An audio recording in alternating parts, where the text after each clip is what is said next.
Alright guys, to lock this cams here, I take an exhaust on the driver's side. You can see that you're gonna have to line up this two double line right here, 12 and 6 o'clock. This side of here is always have a trouble because of the cam lubes is hitting the buckets already. This will go to the right and this will go to the left. Here's the kit, company 23. Item number 506. This is what you need to get this thing job done. This thing is magnetic, so we're just gonna loosen it up here. Loosen it up, the bolts, magnet. Loosen up the bolts on the other side. There's a spacer on the bottom, okay? On top, there's no spacer.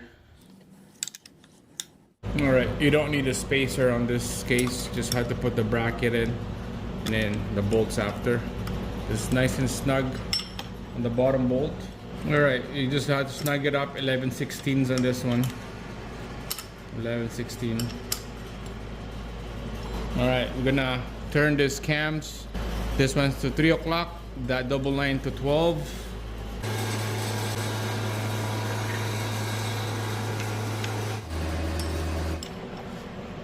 We're gonna double line to 6 o'clock, the single one to 12, and in this case, make sure you're on TDC on your crank.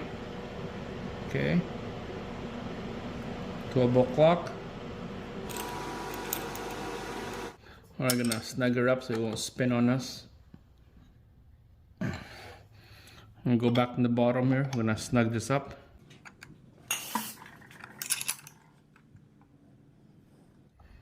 All right, there you go, guys.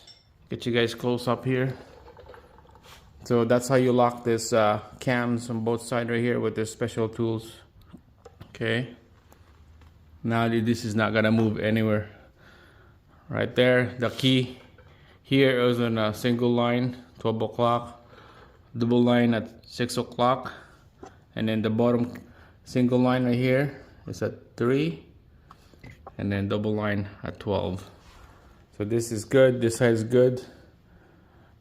This side right here you don't need to adjust, it's all lined up already. You don't need special tools on those. Now it's time to put the timing belt and all other components.